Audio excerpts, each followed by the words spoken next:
On a quiet morning aboard a Navy carrier, a young SEAL tried to mock a humble single dad by asking for his rank. One joke, one moment, and then everything changed. Because when the man rolled up his sleeve, every admiral on the ship froze and saluted him. What secret was he hiding? Why did the highest-ranking officers in the Navy honor someone who wasn't even in uniform? And what happened next shook the entire ship to silence. Before we dive into this powerful story of kindness, sacrifice, and quiet heroism, if you love heart-touching tales that inspire hope, please consider subscribing to our channel. Your support helps us bring more meaningful stories to life. Thank you for being here with us. The morning sun clung to the metal skin of the USS Roosevelt, turning the aircraft carrier's deck into a slow-rising shimmer of silver. Sailors crossed back and forth in well-practiced lines, the hum of engines rolling beneath their boots like a sleeping giant. Amid the rhythm of the ship, a man in a faded olive-green utility shirt moved with quiet purpose, unhurried, unnoticed, almost invisible. Elias Ward wiped grease from the side of a dormant jet intake. His movements, steady, deliberate. His sleeves were rolled up, revealing the tattoo burned into his upper arm 07. Most crewmen never bothered to ask what it meant. Those who did usually shrugged it off, just another number from a man who didn't speak about his past. And Elias never did. He preferred the silence. Silence meant peace. Silence meant no one asked about the years he tried so hard to bury.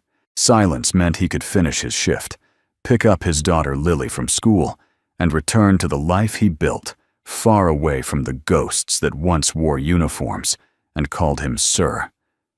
But that morning, silence didn't last long. A young Navy SEAL, broad-shouldered and bursting with the restless confidence of someone who had never been truly tested, strode across the deck and stopped right behind Elias. The kid's name was Carter Briggs, 25, loud, proud, and eager to impress anyone breathing. "Hey," Chief Briggs called out, smirking. "You missed a spot." Elias continued working. "It's not Chief, I'm just a contractor." Briggs laughed. "Right, a contractor on a carrier." "Sure. What rank were you, man?" "Come on, humor me. I'm guessing." "Assured 3. Maybe E4 if somebody felt generous." A few sailors nearby exchanged uneasy glances. Most avoided messing with Elias. Something in his eyes, calm yet impossibly deep, kept people cautious. But the young SEAL had never learned to read the ocean beneath the surface. Still, Elias didn't look up. Rank doesn't matter. "Oh, it matters," Briggs pressed, stepping closer. "I mean, look at you. You're what, 38, 40? You had to be something before you ended up here. Cleaning jets." He chuckled as if it were a good joke. "Come on, what were you, petty officer?" "Maybe a corporal marine washout, maybe." Elias straightened slowly. Not aggressively, not defensively, just still. The air shifted. Several older crewmen who had served long enough to know how storms begin went silent. One of them, Senior Chief Dalton, muttered under his breath, "Kid, walk away." But Briggs didn't. The thrill of the crowd fueled him. "What's the matter?" he pushed. "Don't like talking about it. Or maybe you just never." He reached out and tapped the faded fabric of Elias's shoulder. It was a small gesture, but the moment his fingers made contact, something in the world seemed to freeze. Elias turned his head with the slow deliberation of a man who had once learned to move quietly through fire. His eyes, calm, steady, unblinking, locked onto Briggs. The young SEAL faltered. For the first time, he saw something he didn't understand. Not anger, not fear. Experience. The kind that came from surviving things that should have killed you. Briggs forced a laugh, though his voice cracked. "Relax, man. I'm just messing with you." Elias finally spoke, his tone soft, steady but carrying an undercurrent of steel. Don't put your hands on people you don't understand. It wasn't a threat. It was a truth, a lesson spoken by someone who had seen what a single wrong gesture could cost. And yet the moment was broken by a sudden shift among the sailors, a ripple of movement that tightened every posture. A call sounded over the deck, admirals on deck. The entire formation adjusted instantly. 5 admirals in crisp white uniforms stepped forward, walking in a perfectly synchronized line. At the center of the group, Admiral Aurora Hayes. Her presence alone altered the air, composed, commanding yet graceful. But when her eyes landed on Elias, something unreadable flickered across her face. A memory, a recognition, a tremor so faint only someone watching her soul, not her body, would notice. Briggs straightened fast, trying to look sharper. "Admiral Hayes, ma'am," but Aurora wasn't looking at him. She was looking at the man he had mocked. Her gaze dropped to Elias's arm, specifically the faded 07 tattoo. In an instant, something changed. A hush fell over the deck as all 5 admirals abruptly halted. For a heartbeat, no one breathed. Then slowly, deliberately, all 5 raised their hands in a solemn, flawless salute, directed at Elias Ward. Gasps broke across the deck like sparks. Crewmen stiffened. Briggs's face drained of color. Elias didn't move, didn't return the salute, didn't acknowledge it. He simply stood there, the quiet figure he always was, as if the world had not just turned upside down around him. Aurora held her salute a moment longer than the others. When she lowered her hand, her voice was soft, barely audible above the wind. "I'm glad you're alive, Elias." 12 years of silence packed into a whisper. Elias's jaw tightened, but his eyes never left hers. No comment, no recognition, only a quiet grief hidden behind calm. Briggs stumbled backward, knees hitting the deck, as the realization crushed him, whatever he had been joking about, whatever he believed Elias to be. He had been catastrophically wrong. The deck remained frozen in reverent silence. And for the first time in years, Elias felt the past he fought so hard to bury, clawing its way back to the surface. For several long seconds, the deck of the USS Roosevelt remained suspended in a stunned silence. 5 admirals representing decades of service wars survived, and thousands of sailors commanded had just offered a salute reserved only for the rarest of legends. But the man they saluted didn't move. Elias Ward simply stood there, shoulders relaxed, gaze steady. Not proud, not embarrassed, not even surprised, just quietly accepting the weight of a past he never asked to reclaim. Around him, the sailors who moments before had laughed at Briggs's joke now looked at Elias as if seeing him for the first time. Senior Chief Dalton swallowed hard. Good Lord, that tattoo, it's real. Briggs, still on his knees, finally managed a breath. What is he? Who is he? No one answered. No one needed to. The 5 admirals stepping forward told the story for them. Aurora Hayes, center of the formation, took a single deliberate step closer. Her white uniform caught the morning sun, the gold trim glowing against the steel sky. She didn't try to hide the emotion in her eyes this time.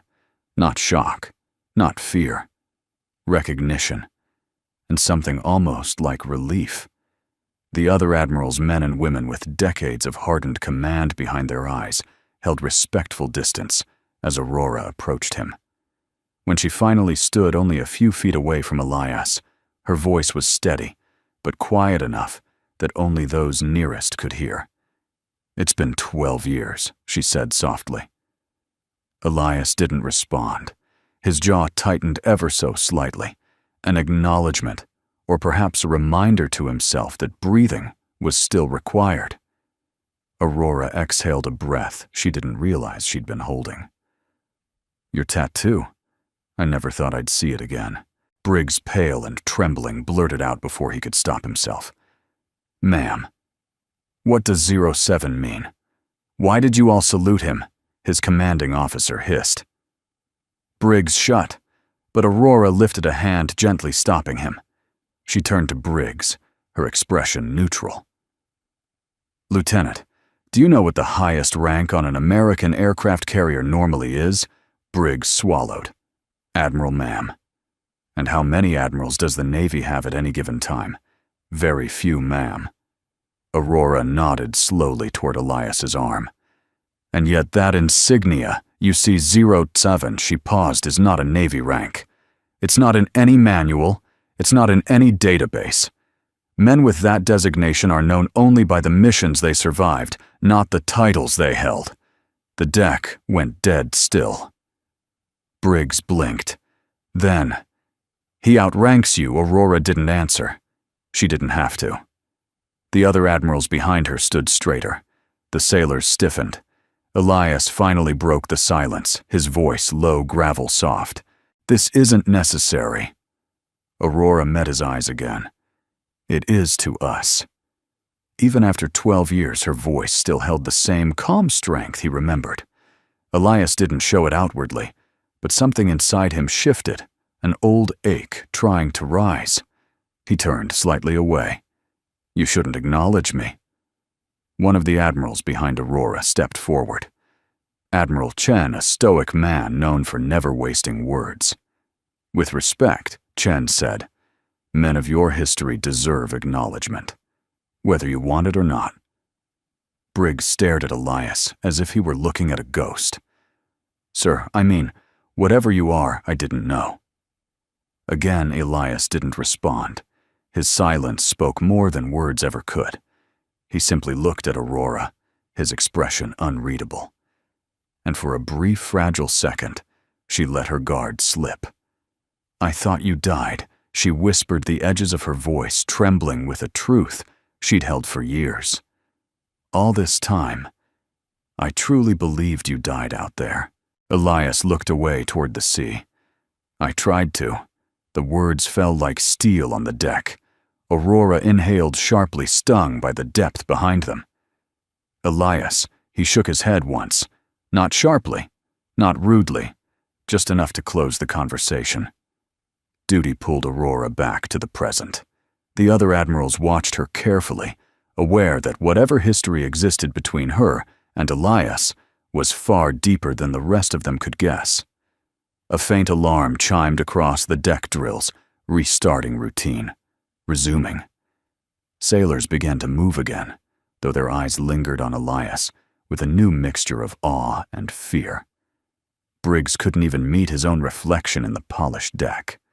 Aurora straightened, gathering her composure, and addressed her fellow admirals quietly. Continue with the inspection. They nodded and dispersed, though every single one of them cast a final respectful glance toward Elias before returning to duty. Aurora remained for a moment longer.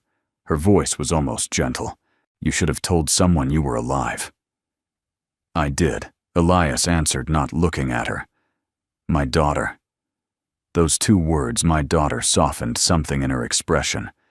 The last time she had seen him, he'd been carrying something far heavier than a title. Now she understood it had only grown heavier. Elias, she said quietly.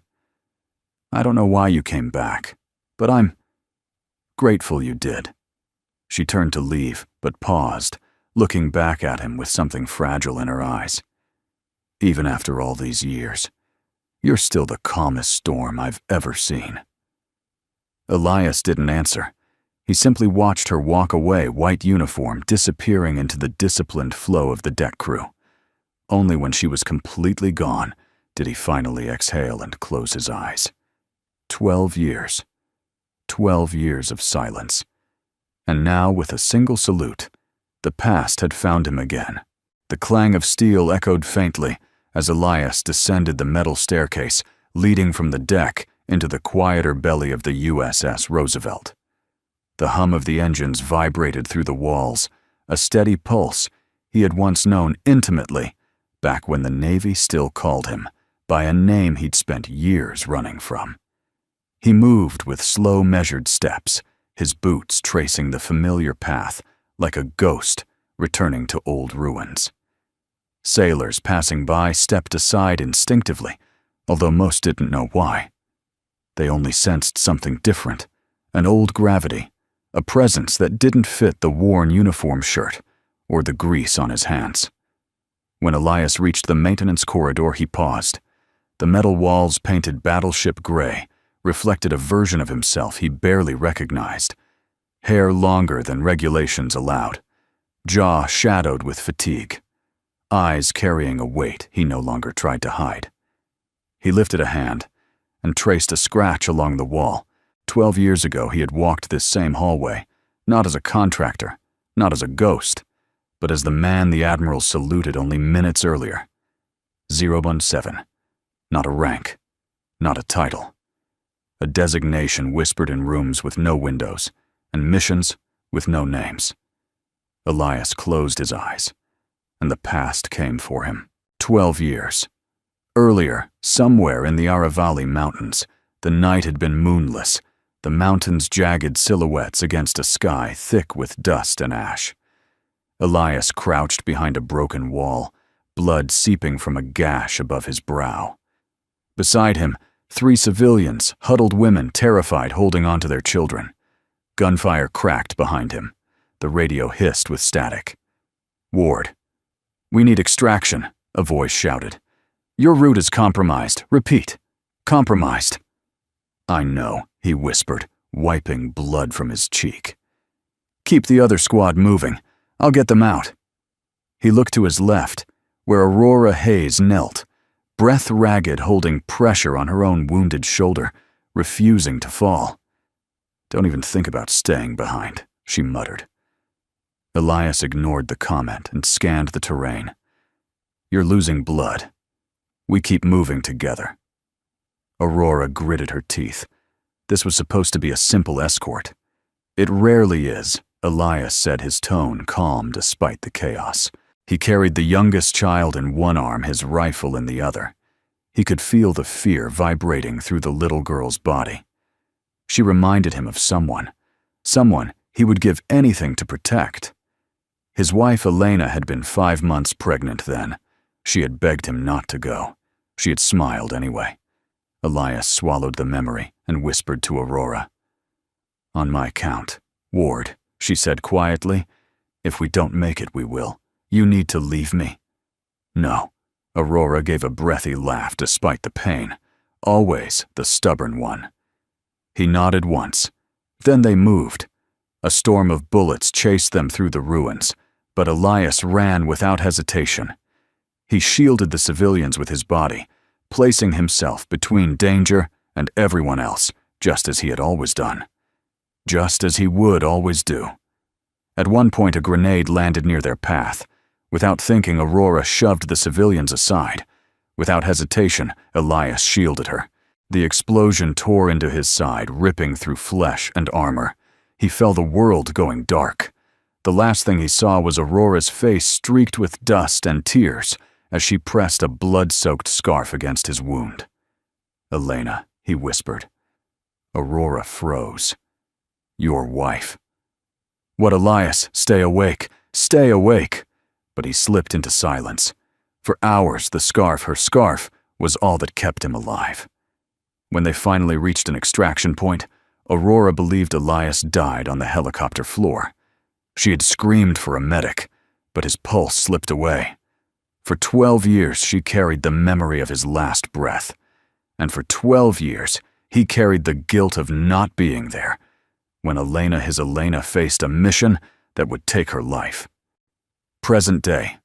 Roosevelt Maintenance Corridor. Elias opened his eyes sharply, breath restrained, but shaky. The metal wall blurred for a moment before settling back into focus. He clenched his jaw until the ache steadied him. Memories were dangerous things. They pulled the past back into the present, into the places he fought so hard to keep untouched.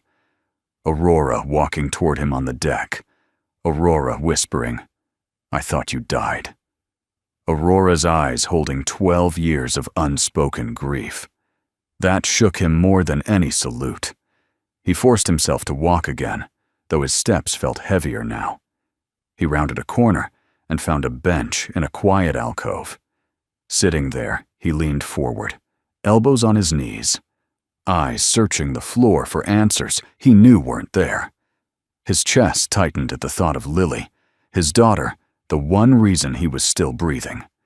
She didn't know what he once was. She didn't need to.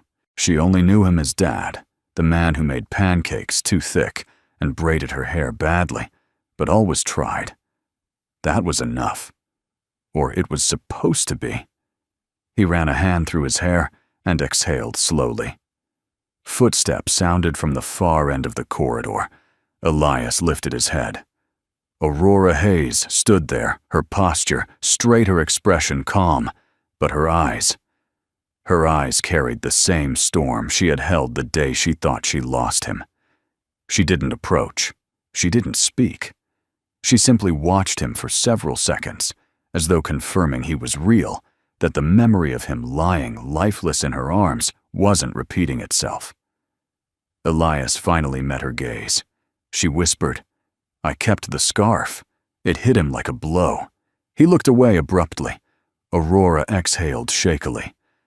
"We have a lot to talk about, Elias. A lot I've carried for too long." He stood, eyes still distant. "Not today," he murmured. Aurora didn't move to stop him, but as he walked past her, she said softly, "Your ghosts are not here to punish you, but mine. Mine have been waiting for this day." Elias paused, but only for a heartbeat. Then he continued walking, and Aurora watched him go, her heart finally accepting a truth she had never been ready to face. Elias Ward was alive, but he was no longer whole. By late afternoon, the sky above the USS Roosevelt dimmed to a pale gold, the sun dipping toward the horizon, as if exhausted by the morning's revelations. The ship had resumed its disciplined rhythm, but the air still carried a tension whispered across corridors passed between sailors, like a rumor too heavy to forget. Everyone had witnessed the impossible 5 admirals saluting a man they thought was nothing more than a quiet mechanic. And now, another storm brewed below deck. The young SEAL Lieutenant Carter Briggs sat stiffly in an interrogation room deep inside the carrier, his elbows on a steel table, his fingers picking nervously at the seam of his uniform sleeve. The fluorescent lights cast harsh shadows on the walls, amplifying the silence. Across from him, Commander Rios, a stern officer with a face carved by duty, opened the case file. Lieutenant Briggs Rios began, "You understand why you're here?" Briggs swallowed. "Yes, sir. You humiliated a civilian contractor. You put hands on him. You mocked his service record." Briggs winced. "Sir, I didn't know." "That's the problem," Rios snapped. "You didn't know, and you acted anyway." Briggs's shoulders sagged. His earlier arrogance was gone, crushed under the weight of what he now knew about Elias Ward. The scene of the 5 admirals saluting him replayed in his mind over and over, each repetition chipping away at the bravado he had once worn like armor. "I messed up," Sir Briggs whispered. "I know I did."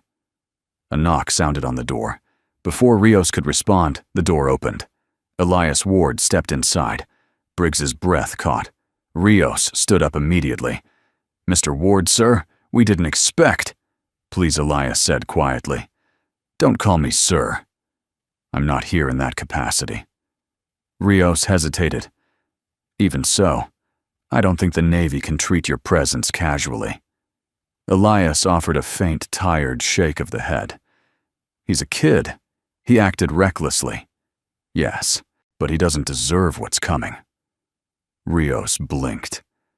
"You're asking us not to discipline him." Elias didn't answer directly. Instead, he walked past the commander and took a seat across from Briggs. The young SEAL straightened instantly, his Adam's apple bobbing in his throat.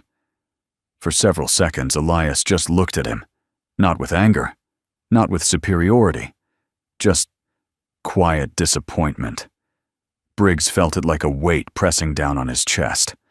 Lieutenant Elias finally said, voice low, but clear. Tell me what you learned today. Briggs swallowed. That I'm an idiot, sir.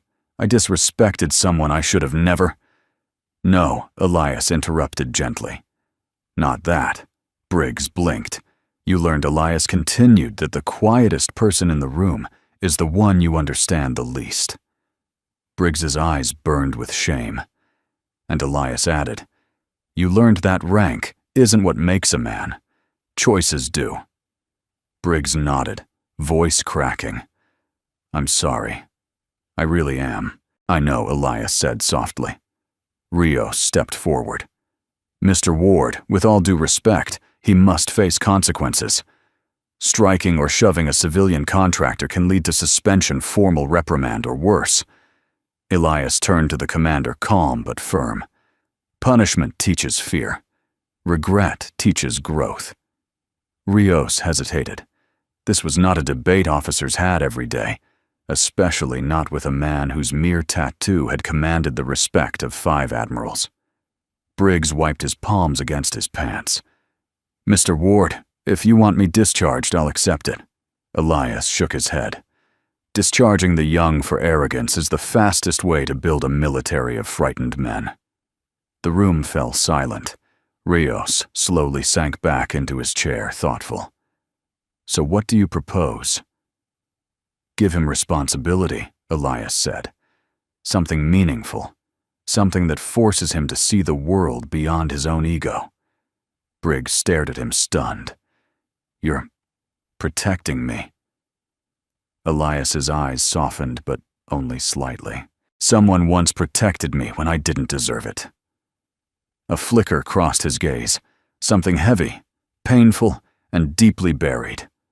Aurora Hayes. The night in the mountains. The scarf soaked with blood. But Elias pushed the memory away. He stood preparing to leave. Rios watched him carefully. You are Rios, said quietly, a difficult man to understand. Elias offered the faintest hint of a smile. Most people aren't meant to be understood completely. We're just meant to be better, tomorrow, than we were yesterday. When he reached the door, Briggs suddenly called out, Mr. Ward? Wait. Elias turned. Briggs stood posture, rigid voice trembling with sincerity. Thank you, he said. Not just for today. For whatever you did that made 5 admirals salute you. Elias held his gaze a moment. Earn your future, Lieutenant. Don't chase my past. Briggs nodded, chest-tight eyes, shining with something new, respect born not from fear, but from humility. Elias stepped out into the hallway. Aurora Hayes stood there. Not close. Not hovering. Just waiting. The dim lights of the corridor cast shadows across her uniform, but her expression was steady, thoughtful. You didn't have to do that, she said quietly. He didn't deserve to be crushed, Elias replied. Aurora studied him. You always did that. Protected the young. Cared more than you admitted. He didn't respond. They walked side by side down the long corridor, the echo of their footsteps an unspoken memory of the missions they once survived together. Aurora glanced at him. There's a reason the admirals saluted you. They remember the man who kept them alive, the man who took bullets, meant for others, the man who Aurora Elias said softly, stopping her. Don't. She nodded, swallowing emotions she didn't dare show. But as he stepped away, she whispered, barely audible, I missed the world when you left it. Elias froze just for a heartbeat. Then he continued walking.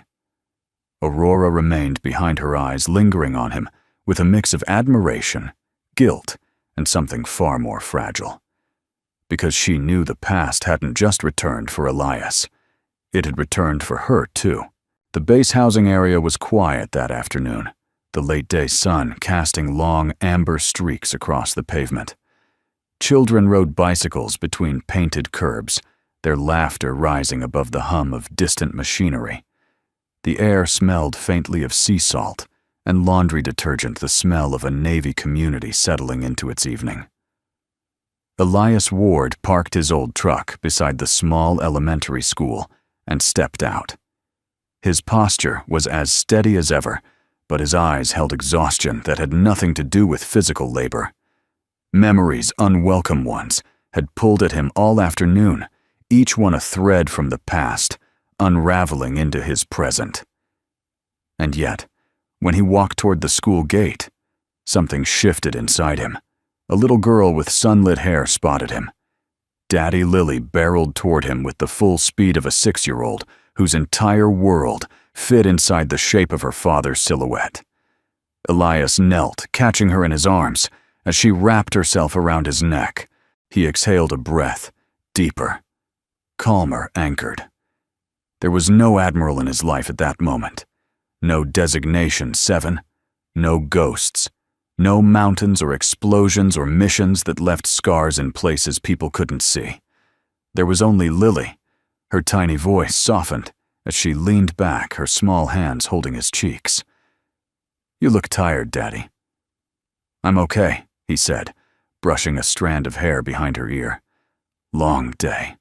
She narrowed her eyes in a way that looked so much like her mother, it twisted something inside him. "Did you fix a lot of big engines a few?" Lily's expression sharpened with quiet intuition far beyond her age. "Did somebody do something bad again?" Elias froze. Lily played with the collar of his shirt, her voice dropping to a whisper the wind could barely carry. "Did you save someone again?" Elias swallowed. She asked that sometimes, not often. Only on days she sensed something in him, something heavier, something he tried to hide. He lifted her gently into his arms. "Come on," he murmured. "Let's get you home." But Lily wasn't finished. She leaned her head on his shoulder, her voice soft but unmistakable. "Mommy used to say, 'Heroes never quit.'" The words hit him like a blade wrapped in silk. He closed his eyes. Elena, her voice echoing through his memory, her touch still lingering in the way he held their daughter. Elias pressed his cheek to Lily's hair and whispered, barely audible, "Mommy was always the brave one." Lily lifted her head, her eyes too honest for a child. "So are you." Elias couldn't respond, not without his voice breaking. So he kissed her forehead and started toward the truck. But neither of them noticed the woman standing by the school's metal fence. Aurora Hayes. She had been there for several minutes, leaning on the shadowed side of a pillar, watching the other parents reunite with their children. She had told herself she would leave before Elias arrived, but she didn't. She couldn't. The moment she saw him lifting Lily, his large hands gentle, his expression shifting from stone to softness, Aurora felt something in her chest unravel. Something she had kept locked behind rank medals and years of pretending she was untouched by loss. Elias Ward as a father was a sight she had never seen. But it explained everything.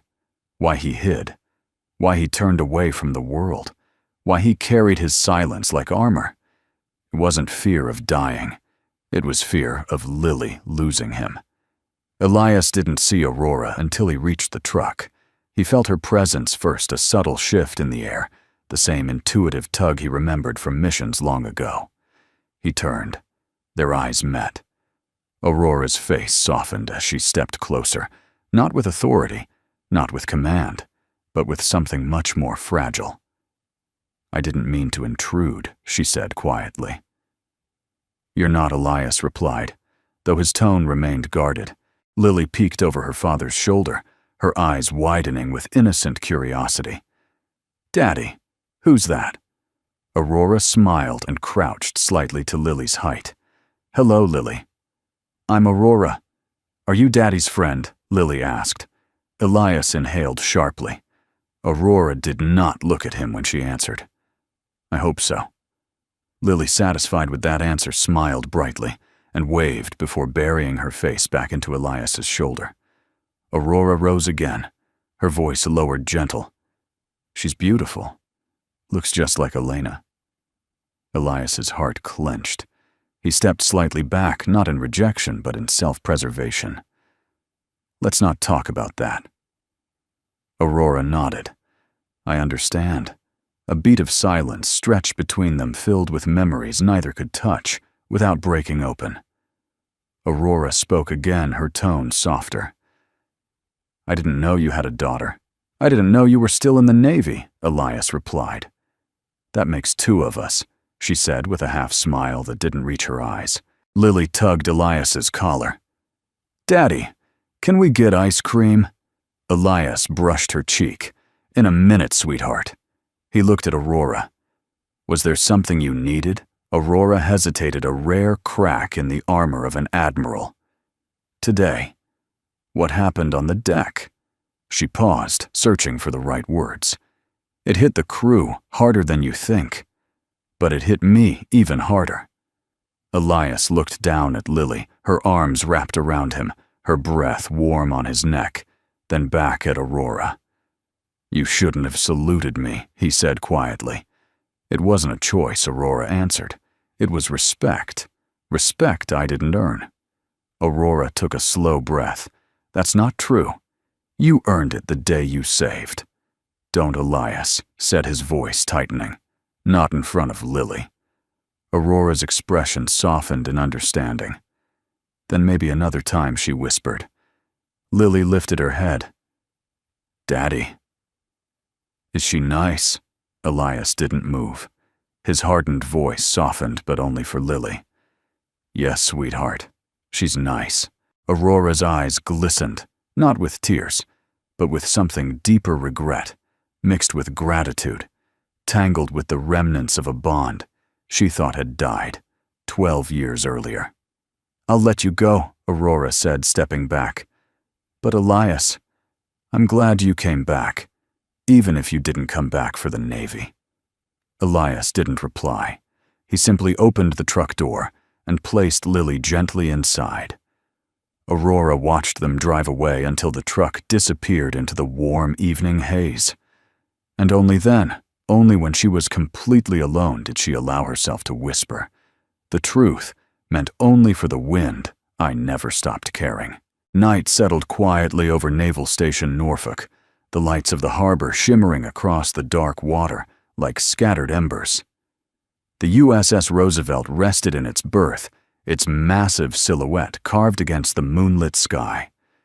The ship seemed peaceful now, yet the weight of the day still lingered in the air. Admiral Aurora Hayes sat alone in her office, a single lamp casting a warm glow over the polished wood desk. Her uniform jacket hung neatly on the back of her chair, sleeves, crisp metals gleaming. But Aurora didn't look at any of them. Her eyes were fixed on the small black safe embedded in the wall behind her desk. She had avoided opening it for years. Tonight, there would be no avoiding it. Something about seeing Elias on the deck, alive, breathing, standing in sunlight, instead of fading in her memory, had broken open a part of her she had forced silent for more than a decade. She rose slowly, her steps unhurried, but intentional, and knelt before the safe. Her fingers hesitated on the dial for a long moment. Then she exhaled and turned it. Click. The door swung open. Inside lay a small box, weathered from time and travel edges, frayed fabric stained. Aurora lifted it with both hands, as though weight could leak from memories into the present. She placed it gently on her desk and opened the lid. Inside rested a piece of cloth, a torn strip of scarf, patterned in faded desert tones, stiffened by the dried blood of a man she believed had died in her arms 12 years ago. Elias's blood. Her breath trembled as she lifted the scarf. Even after all these years, the sand still clung to the fibers. She ran her fingers along the edge where she had ripped it from her own scarf, using it to keep Elias alive long enough for evac. 12 years. She had kept it hidden, guarded like something sacred. A reminder of the debt she could never repay. A reminder of the man she failed to save. A reminder of a night she wished she could forget, and yet could never let go. A knock at the door shattered the silence. Aurora stiffened hurriedly, placing the scarf back in the box. She closed the lid and returned the box to the safe, leaving the door open only a crack, just enough to breathe. "Come in," she said. The door opened, and Admiral Chen stepped inside. He was older than Aurora by a decade, with silver hair and a face shaped by wars no textbooks ever mentioned. "Working late?" he asked. "Something like that," she answered, straightening. Chen studied her for a moment, long enough to see the fatigue in her shoulders, the unguarded emotion still lingering in her expression. "Today was unexpected," he said. Aurora laughed softly. "That's one way to describe it." Chen walked to the window, hands clasped behind his back. "We saluted him because we owed him. All of us." Aurora nodded silently, but Chen turned slightly, his voice softening. "You owed him more than any of us." Aurora's throat tightened. "It was my fault he stayed behind that night," she whispered. "I gave the wrong call. The civilians wouldn't have survived otherwise, but I put him in that position." "And he saved you," Chen added gently. Aurora closed her eyes. "Yes, and I've lived with that debt every day since." The Admiral stepped closer, lowering his voice. "It wasn't your fault, Aurora. You know that." "No," she said softly, "but Elias believed it was his burden to carry, and he paid for it. With everything." Chen watched her carefully. "What will you do now that he's back?" Aurora didn't answer immediately. She looked at the safe, at the scarf, at the memories clawing their way out of the past. Finally, she spoke. "I need to talk to him, not as an admiral, as someone who never got to say thank you, or goodbye." Chen nodded. "He may not want to hear it, I know," Aurora whispered, "but I owe it to him. And to myself." Chen's expression softened. "You should rest. The ship needs you sharp tomorrow." Aurora smiled faintly. "Thank you, Admiral, for checking on me." He nodded once and stepped out. When the door closed behind him, Aurora let out a breath she had held far too long. She leaned against her desk, the tremor in her hands returning as she opened the safe once more. She traced the scarf with her fingertips before closing the door. She locked it. But she knew the memories inside were no longer locked away. Elsewhere on base, Elias sat outside his small rented townhouse, the porch light flickering above him. Lily had fallen asleep inside after a warm bath and a bedtime story about a brave doe who found her way home. He watched the moon reflected in the hood of his old truck, arms resting on his knees.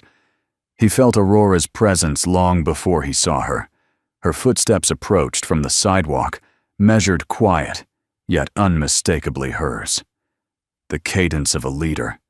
The hesitation of a woman facing something far more delicate than any mission she'd commanded. Elias didn't turn. Aurora stopped at the foot of the porch steps.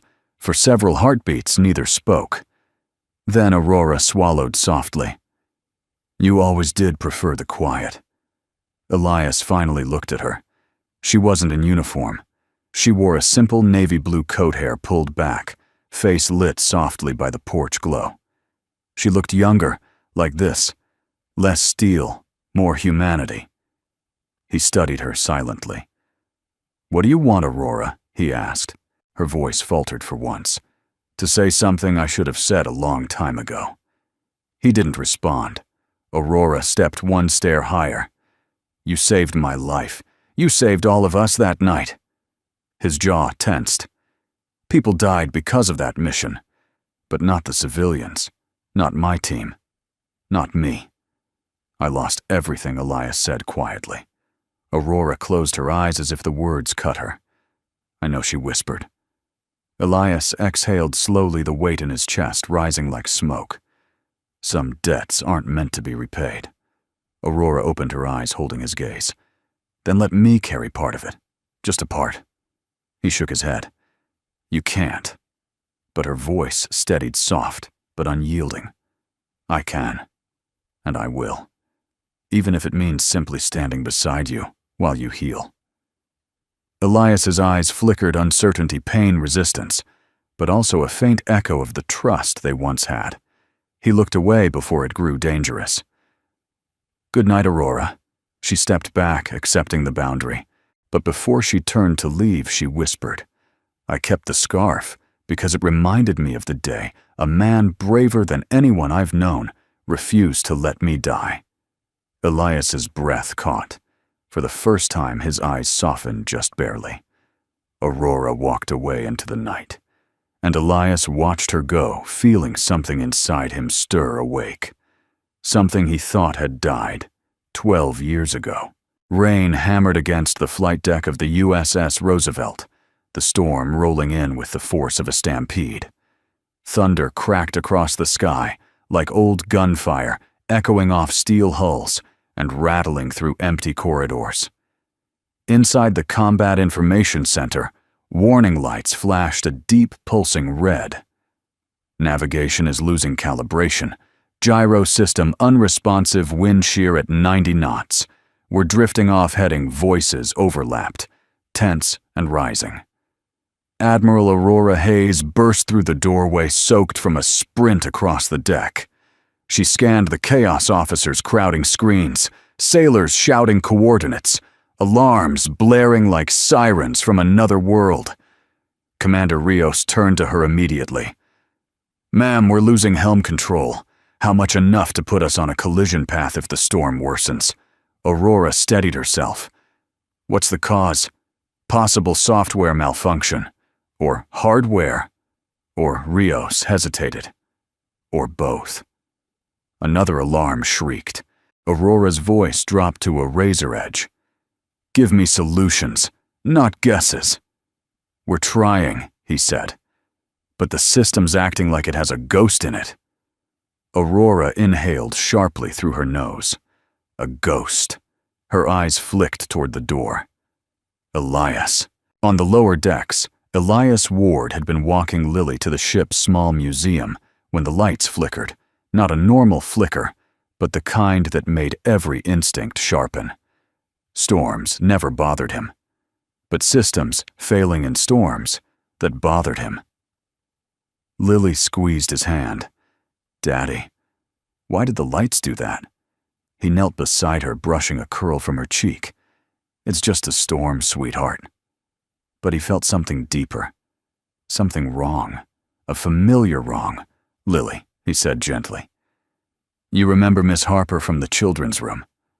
Lily nodded. "She gives me stickers." "Right. I need you to stay with her for a little bit." Lily's lips curved down in a small pout. "Are you going to fix things again?" He hesitated just long enough for the truth to slip into her eyes. She reached out and touched his cheek. "Be careful." Elias kissed her forehead. "I always am." He watched her run toward the children's room before turning toward the stairwell. His quiet footsteps echoed like distant memories. Combat Information Center. Minutes later, another wave hit the ship with a violent tilt. Sailors grabbed onto desks and railings as the floor lurched beneath them. Aurora steadied herself against the console. "Rios, tell me we have something." "We don't?" "The primary navigation suite is frozen. We can't identify heading drift or forward angle." Aurora's jaw clenched. "Switch to manual." We tried. Manual's locked out too. The lights flickered again. A low murmur spread through the room, a mix of fear and awe. Aurora knew that murmur. She had heard it once before. The night a mission had gone wrong. The night she thought Elias died. She turned sharply when the door opened. The room went silent.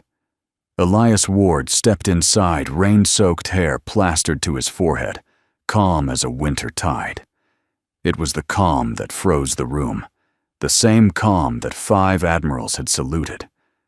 Aurora met his eyes, and for the first time all day she didn't hide the fear in hers. "Elias," she said, "we're blind." He nodded once. "Show me." Rios glanced between them.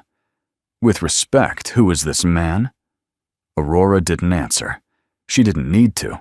Elias moved past her without hesitation, scanning system readouts in seconds, his mind once trained to assess battlefield failures. And half the time it took to blink fell into its old rhythm. He pointed to one screen. "Your gyro stabilization isn't failing, it's being overridden." By what Rios asked, a loopback error initiated by a corrupted subroutine. Elias moved to another console. This isn't weather. Someone forgot to update the redundancy protocol. Several officers looked at each other, stricken. Elias crouched beside the maintenance terminal, his fingers flying across the manual interface with a precision that belonged to another lifetime. Aurora watched him, her chest tightening with a strange mix of déjà vu and dread. He hadn't lost a step. His breathing remained calm, his movements purposeful, his presence steady like an anchor in a storm. "Elias," Aurora said softly, "how bad is it?" He paused only long enough to answer. "If we don't correct this in the next 3 minutes, the ship will list too far starboard to recover." 3 minutes. No one breathed. He ripped open the access panel beneath the console. The sailors closest stepped back. Inside the panel was a tangle of wiring, multiple bypasses, jury-rigged patches, and a blown fuse that shouldn't have existed. Someone had cut corners. Someone had been dangerously lazy. Elias muttered under his breath, "That'll do it." He reached for a set of tools on the wall, tools he used every day, but never for tasks like this. But his hands moved instinctively like a surgeon returning to the operating table after a lifetime away. Aurora crouched beside him. "Tell me what you need." He didn't look up. Someone to hold that light. Aurora grabbed the flashlight from the wall and angled it. Their shoulders brushed. Neither pulled away. For a moment the storm became distant noise, just the two of them, breath mingling, a shared history hovering between them like a living thing. Elias clipped 2 wires together with a swift movement. "Power surge incoming," he warned. On the main screen the map flickered, dying, then roared back to life. A sailor gasped. Helm control restored. Another shouted, "Navigation stabilized."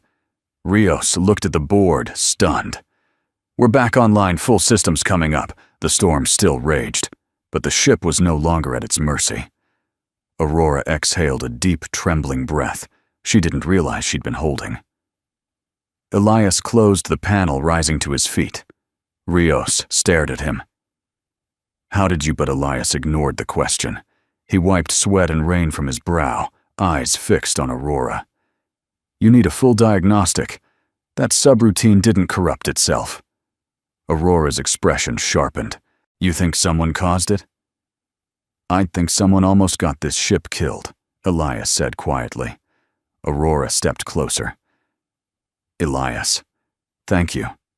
He looked at her. "Really?" Looked, and for a moment the weight of 12 years softened in his eyes. "Take care of them," he said. "All of them." He walked toward the door, but before he left, Aurora called out softly, "Elias, I'm afraid of losing you again." He stopped, but didn't turn. "I wasn't yours to lose," he whispered. And then he walked into the storm. The storm had passed by dawn, leaving the air heavy with the scent of wet metal and salt. The USS Roosevelt rocked gently in her berth, alive, steady again, thanks to one man who wanted nothing to do with being a savior, Elias Ward. And now, at Ur 600, he walked the quiet pier with a tension in his shoulders he couldn't shake. The storm outside had ended, but the one inside him had only grown louder. He stopped halfway down the pier, because Aurora Hayes was waiting for him. She didn't wear her uniform today. Instead, she stood in a dark gray coat, her hair tied loosely, face stripped of command, but full of something far more vulnerable. In her hands, she held a thin black folder. Elias knew immediately what it was. He froze. Aurora didn't speak until he stepped closer. "This is classified beyond anything you've seen since you left," she said softly. "I shouldn't have it. I shouldn't even know it exists." Elias stared at the folder. Cold spread through his chest like ice water. "Don't." He murmured, "I don't want to open old wounds."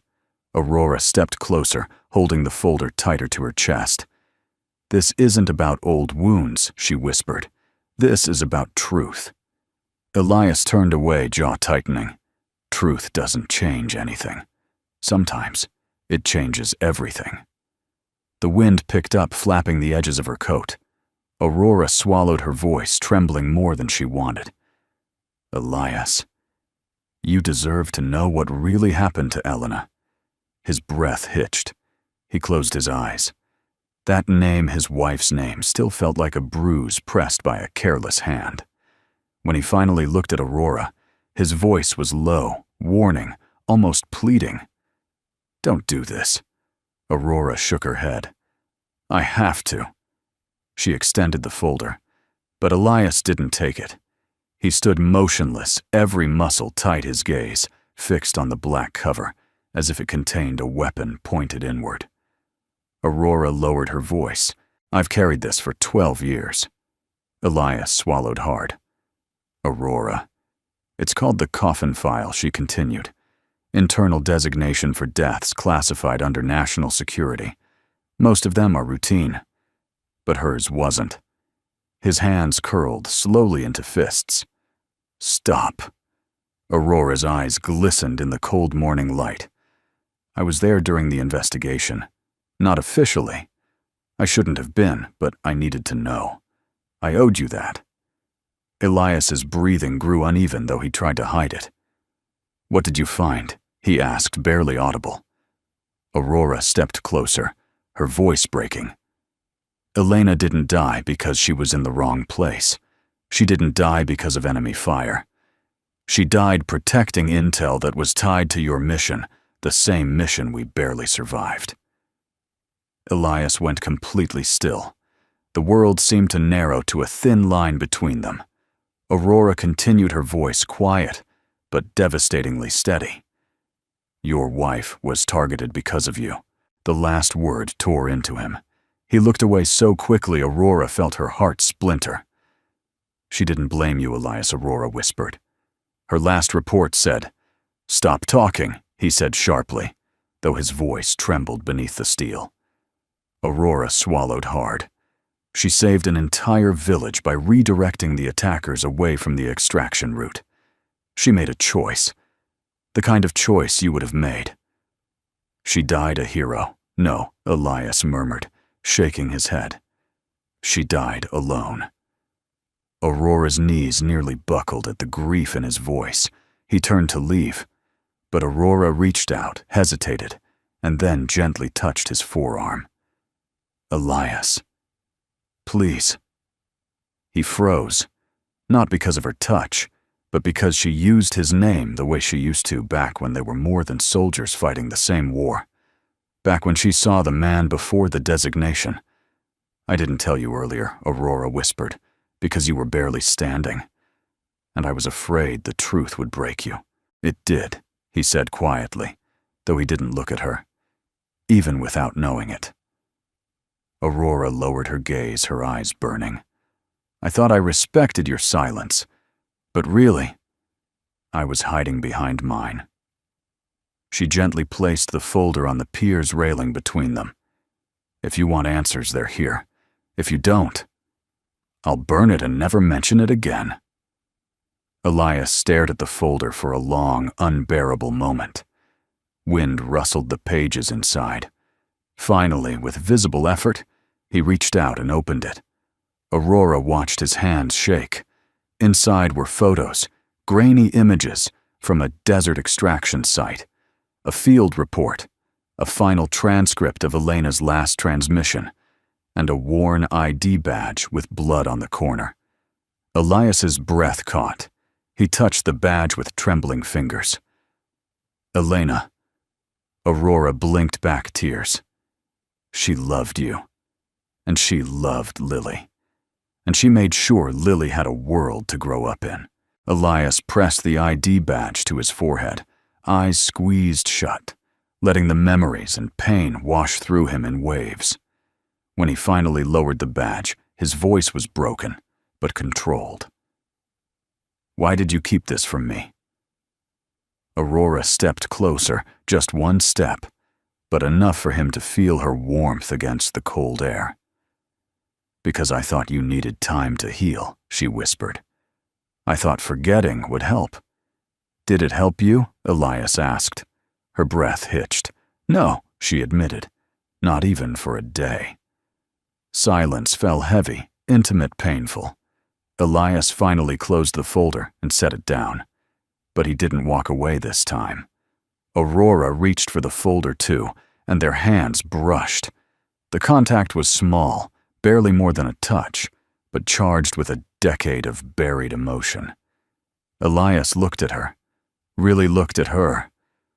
"What do I do with this?" he asked quietly. Aurora's eyes softened. "You don't have to do anything. Just don't carry it alone anymore." Something in Elias's expression cracked only for a moment, only enough for Aurora to see the man she once knew still buried beneath all the scars. He took a slow breath. "Aurora, thank you." It was the first time he had ever thanked her. And Aurora, who had held her tears through war, death, and command, felt one slip from the corner of her eye. Before she could wipe it, Elias reached up gently with his thumb and brushed it away. Not intimate, not romantic, just human, just healing. Aurora closed her eyes. Elias finally stepped back, the file in his hand. "I need time," I know, she whispered. But as he walked away, she called out softly, "Elias." He paused. Aurora's voice trembled with honesty. "You didn't fail her." For once. He didn't disagree. He simply kept walking down the pier, the coffin file heavy in his hand, and something lighter, fragiler in his chest. The morning sun had barely risen when Lieutenant Carter Briggs stood outside the administrative wing of the USS Roosevelt. His uniform was sharper than usual, boots polished to a mirror-shine, hair trimmed close. But beneath the crisp exterior, his hands wouldn't stop trembling. He wasn't afraid of punishment. He was afraid of facing Elias Ward again and proving that the forgiveness he'd been shown wasn't wasted. He swallowed hard and raised a hand to knock. But the door opened first. Elias Ward stepped out. Briggs froze. Elias stopped, too studying the young man's stiff posture, the forced discipline in his shoulders. There was no arrogance left, only humility earned through humiliation and reflection. "Mr. Ward?" Briggs said, voice barely steady. Elias nodded once. "Lieutenant." Their last conversation in the interrogation room replayed between them. Briggs's apology, Elias's calm, the unexpected mercy he'd shown. But today, Briggs carried something else, something heavier, something he could no longer hide. Sir Briggs said, lowering his voice, "I need to tell you something. Something I should have said a long time ago." Elias didn't interrupt. Briggs drew a long breath. "The day I insulted you, I wasn't myself. I'd been covering for someone higher up." Elias's eyes narrowed, but not in anger. In assessment. Who, he asked. Briggs looked at the floor. "My platoon leader, Lieutenant Commander Mason Hale." Elias recognized the name instantly. Mason Hale, the kind of officer who hid incompetence behind aggression. A man who punished weakness, but never questioned his own. Briggs continued. "He ordered us to bypass protocol during a live exercise last month. A piece of equipment malfunctioned because of it. A comms pack exploded.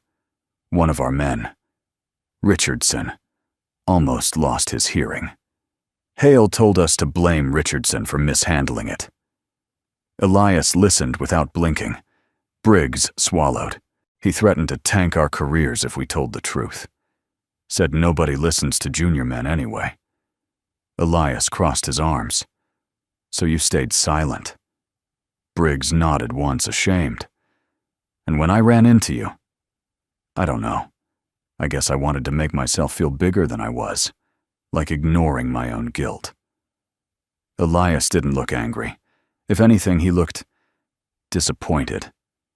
You carry shame, Elias said quietly. Not because you lied, but because you let fear of a superior officer become stronger than your sense of right. Briggs's chest tightened.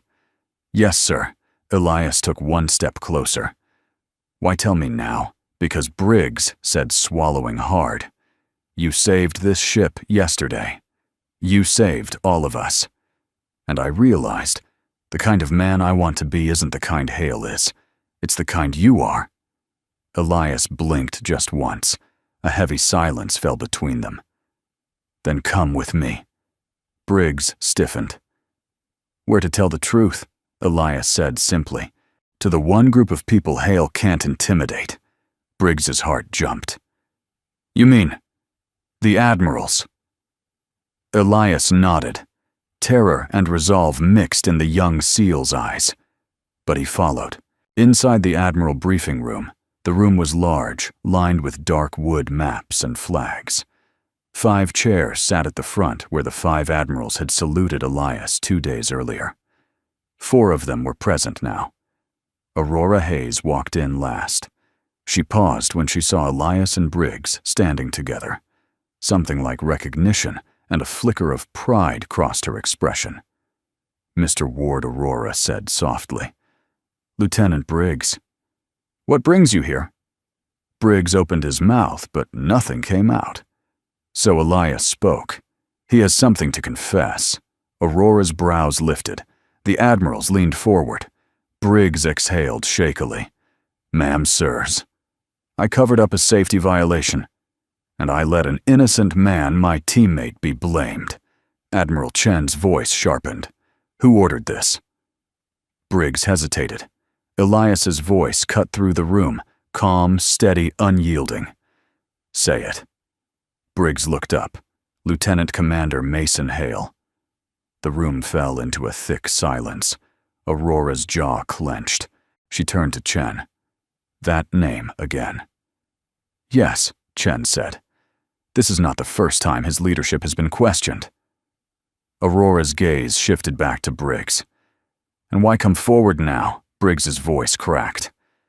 Because someone showed me who I want to be, and it's not a coward. Elias didn't move, but Aurora looked at him as though she understood perfectly. One of the admirals, a stern older woman named Admiral McLaren, tapped her pen. Lieutenant, your confession implicates yourself. Do you accept consequences? Briggs nodded without hesitation. Yes, ma'am, Elias spoke softly. He also deserves a chance to grow. The admirals exchanged glances. Coming from anyone else, such a statement would have been dismissed as sentiment. But coming from Elias Ward, the man they once saw bleed for their survival, it carried weight. Aurora considered everything carefully, then addressed Briggs. You did the wrong thing. But today, you chose courage. That matters.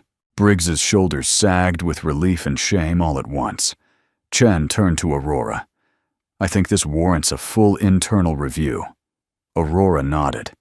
And in the meantime, Lieutenant Briggs will be placed on probationary duty. Briggs bowed his head. Thank you, ma'am. Don't thank us, Aurora said. Thank him. Briggs turned to Elias. There was no salute, no formal gesture, just a young man standing straighter because someone believed he could. Mr. Ward, Briggs said quietly.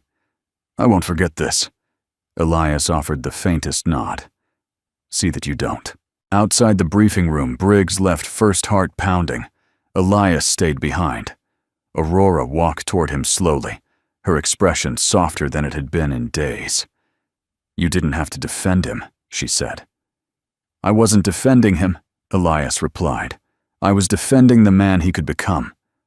Aurora's eyes warmed, not with romance, not yet, but with admiration, and something far deeper. You do that a lot, she whispered. Carry people out of their own darkness. Elias didn't answer, so Aurora stepped closer. You taught that young man more in one day than some officers learn in a lifetime. He looked down at the floor. Maybe. Or maybe he just needed someone to see him. Aurora smiled sadly. Well, he's not the only one. Elias looked up sharply. Their eyes held. A decade of silence, a decade of grief, a decade of unfinished sentences. Aurora inhaled softly. Thank you for helping him. And for helping this ship. Elias's voice dropped low, warm but distant. I didn't do it for the ship. Aurora blinked. For the first time, a hint of vulnerability flickered across Elias's expression. I just didn't want to watch another life break when it didn't have to. Aurora swallowed. Emotion rose in her chest, quiet, powerful, undeniable. Elias, she whispered. But he stepped back, not rejecting her, just protecting himself. I should check on Lily. Aurora nodded, slow understanding heart aching in a way she hadn't expected. Of course, she murmured. Elias turned and walked away. And Aurora watched him go, her breath trembling because the truth settled in her chest like a rising tide. She wasn't falling for the legend. She was falling for the man who lifted others up, even while he was broken himself. The sky over Naval Station Norfolk was a quiet blue that morning, the kind of stillness that often came right before life changed forever. Admiral Aurora Hayes stood on the upper deck of the USS Roosevelt, watching the sunlight glint across the water. But she wasn't seeing the sea. She was seeing a decision, one she didn't want to make. Her phone vibrated in her hand, a message from the Pentagon report to Washington. Immediate. Assignment confirmation pending. Assignment. That was the polite word for something else entirely. A promotion. A historic one. A role at the heart of command, Deputy Director of Naval Strategic Operations. The kind of position people spent their entire lives chasing. The kind of position Aurora never thought twice about accepting. Until now. Footsteps approached behind her. She knew the rhythm before turning.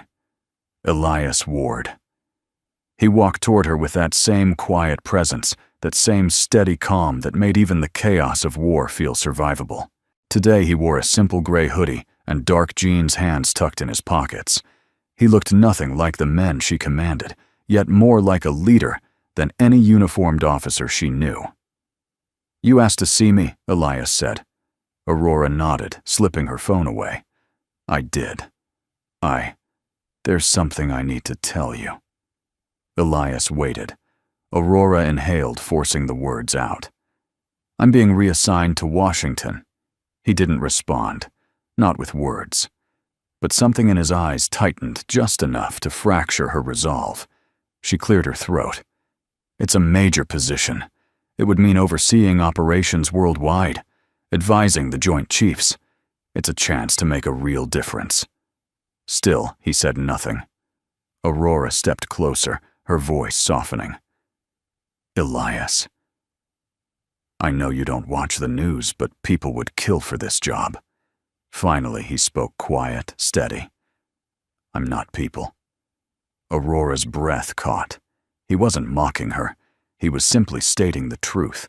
I don't expect anything from you, she said. I just wanted you to know before I accepted. Elias looked out over the water, jaw tight. How long will you be gone? It's not temporary, Aurora whispered. It's a permanent relocation. Elias exhaled slowly. You should go. Aurora blinked, taken aback. You think so Washington needs you? Elias said. The Navy needs you. You've given your whole life to service. This is your path. Aurora swallowed hard. It doesn't have to be. Elias met her eyes, then a deep, unreadable look that carried 12 years of loss and gratitude and pain and distance. You have a future, he said, a purpose. Don't give that up for something uncertain. She stepped forward, closer, close enough to feel the warmth of his breath. Elias, she whispered, is that what this is to you? Uncertain. He didn't move, didn't flinch, didn't retreat. But he didn't step forward either. "Aurora," he said, his voice low and steady. "I have Lily. She's my world. Everything I am now, everything I'll ever be, revolves around her." Aurora's throat tightened. "I know. I can't be a question mark in your life," Elias added, "and you can't be one in mine. Lily deserves stability, and you deserve a life that doesn't bend around my broken edges." Aurora inhaled sharply, pain flickering across her face. "You think I care about your broken edges?" she whispered. "You think they make you unworthy, Elias. Those are the parts of you I respect the most, the parts that survived." He looked away. Aurora's voice thickened. "You talk about Lily like I'm a threat to her routine. I'm not trying to replace her mother." "I know you're not," he said. "And I don't want to take you away from her. I know that too." They stood in silence, the wind brushing their coats, the deck humming under their feet. Then Elias exhaled a soft sound, filled with resignation, and something almost like sorrow. "Aurora," he said gently, "go to Washington." She felt it like a blade, quiet, clean final. "Is that what you truly want?" she asked, voice trembling. "What I want," Elias said, "doesn't matter." Aurora swallowed a breath that felt like it burned. "So that's it. Then," she murmured, "I leave. And you disappear again." He shook his head, but slowly. "No, I'll still be here. For Lily. For my work. For life. But not for her." He didn't have to say it. It lingered in the air between them, unspoken, undeniable. Aurora stepped back, holding her composure with the same iron will she used in combat. "Thank you for being honest," she said. "Thank you for caring," he replied. She forced a small smile, brittle at the edges. "I guess this is goodbye." Elias's eyes softened. "Not goodbye. Just a different path." Aurora nodded, but the wound was already there. She turned away, her steps slow but steady, walking across the deck toward the hangar bay. Elias watched her go, the woman who carried scars similar to his, the woman who understood silence and sacrifice, the woman who once held his bleeding body in a war far away. He didn't call after her. He didn't reach out. He didn't stop her. He just stood there, the rising sun casting long shadows behind him, while feelings he'd buried pulled hard at the stitches of his restraint. When Aurora reached the end of the deck, she paused just once and looked back. Elias was still standing there, still steady, still distant, still hers in a way she would never fully claim. She turned and walked into the ship, and Elias felt something inside him settle into a familiar ache, the ache of choosing the right thing over the thing he secretly wanted. Weekend sunlight danced across the calm waters surrounding the USS Roosevelt, the massive carrier gleaming under a soft golden glow. Families walked along the pier, sailors in dress whites, guided small groups across the gangway for visiting hours. It felt peaceful, too peaceful for a man who'd lived most of his life waiting for storms. Elias Ward wasn't supposed to be here today, but Lily had tugged his sleeve during breakfast, her small voice carrying an odd weight. "Daddy, can we visit the big ship today? I want to say bye." He didn't ask who she meant. He just nodded. Now they walked together across the wide carrier deck, Lily's little hand gripping his, as she marveled at the rows of aircraft lined up like silent guardians.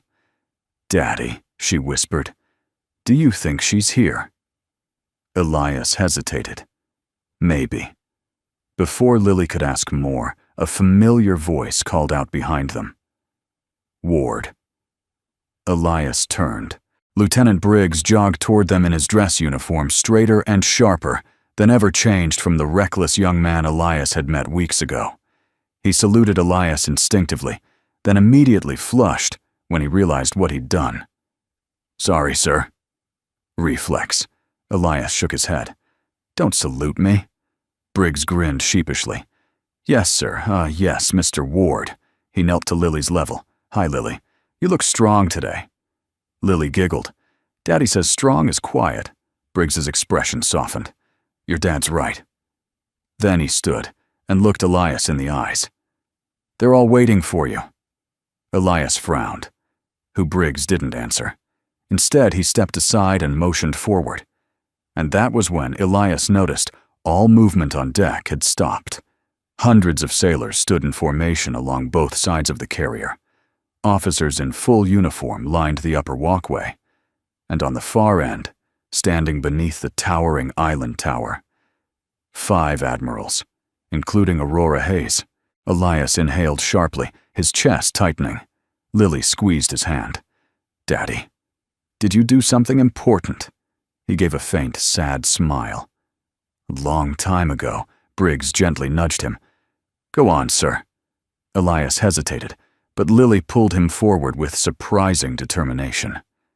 As they walked, whispers rose soft but reverent. That's him. The man who saved the ship. Admiral Ward. No, he's more than that. You didn't see the salute. Quietest legend I've ever seen. When Elias reached the center of the deck, the whispers fell silent. And then, SEAL Lieutenant Briggs stepped forward, planted his boots, and shouted with a clarity that cracked the morning attention on deck. Every sailor snapped to rigid posture. Every officer lifted their head. Then Briggs turned toward Elias' voice, rising like thunder. Respect for Admiral Ward. The deck exploded with movement, hundreds of arms rising in perfect unison. Every sailor saluted. Every officer saluted. Every admiral saluted. The moment resonated across steel and sky, echoing like a long-buried truth, finally spoken aloud. Elias didn't move. His breath lodged in his chest. His eyes glistened, not with pride, but with the weight of memory. Aurora stepped forward from the admiral line. Her salute held longer than the others, steady, unwavering, carrying 12 years of unspoken gratitude, grief, and respect. Lily looked around, awestruck. Daddy, they're all saying hi to you? Elias knelt and pulled her close, whispering shakily. They're thanking you too, for being brave with me. When he rose, Aurora lowered her salute and walked toward him, her steps measured, but her eyes softer than he'd ever seen. The sailors relaxed into a tension rest posture as she approached. Aurora stopped only inches from him. Elias, she said quietly, you didn't return our salutes the first time. I wondered why. He met her gaze steadily. Because I didn't think I deserved them. She exhaled almost a laugh, almost a cry. And now he glanced at Lily beside him, her small hand gripping his larger one. I don't think it's about deserving, Elias said softly. It's about the people who survived because someone had to try. Aurora nodded, emotion thick in her voice. And you tried. Every time. Silence stretched between them, filled with memories, losses, resurrection. Finally, Aurora spoke again, gently, vulnerably. I came to say goodbye before leaving for Washington. Elias nodded. I know. But then they told me you were on board. She paused, her voice trembling. And I realized I didn't want to leave without seeing you. Elias looked at her, their eyes locking in a way that felt like the closing of an old wound. She continued, voice barely above a whisper. Elias, you always leave. You always disappear. But I'm asking just this once. Don't disappear, without letting me know you're okay. He inhaled slowly, the walls he'd kept for 12 years shifting. Lily tugged his hand again. Daddy, I like her. Aurora's breath caught. Elias looked at his daughter, then at Aurora, the woman who held his past, and impossibly a piece of his future. He swallowed. Then for the first time in years, a genuine warm smile touched his lips. Not wide, not rushed, just real. I won't disappear, he said softly. Aurora exhaled a breath filled with relief, gratitude, and something deeper. She stepped closer, not touching, not rushing, but standing beside him the way she once had in a different world, a different life. Lily looked up at Aurora and took her other hand. Aurora froze at the unexpected small gesture. But Lily squeezed gently. And Aurora Admiral Hayes, the woman who once carried the weight of command and regret, felt the simplest, purest warmth bloom in her chest. The three of them stood together as sunlight broke fully across the deck. No embrace, no dramatic kiss, no rushed promises, just presence, just peace, just possibility. Because sometimes, especially for those who have survived the worst, hope doesn't arrive loudly. It stands quietly beside you. And that was enough for now. The sailors slowly dissolved from formation. The Admiral stepped back. The deck returned to life. But Aurora stayed beside Elias. And as the morning wind swept gently across the carrier, Elias whispered words that made Aurora turn sharply toward him, eyes wide. Aurora, this time I'm choosing to stay. She didn't speak. She didn't have to. Her smile, soft, trembling luminous, said everything. A new beginning was waiting. Not dramatic, not rushed, but real and full of healing. Beneath the vast open sky, with a child's hand in hers and a quiet hero at her side, Admiral Aurora Hayes finally let her heart believe. Some miracles wear worn boots, quiet voices, and gentle hands. And some salutes are for a lifetime. Before we wrap up, I'd love to hear from you. Where are you watching from today? Our community comes from so many places around the world, and your stories, your memories, and your voices make this channel truly special. Feel free to share in the comments. I read every one of them. And if this story touched your heart, inspired you, or simply brought a moment of peace to your day, please consider subscribing to our channel. It helps us continue creating meaningful, uplifting stories for you, stories filled with kindness, hope, and the quiet strength of ordinary heroes. Finally, thank you sincerely for spending your time with us today. Your presence means more than you know. Until our next story, stay safe, stay kind, and take good care of yourself.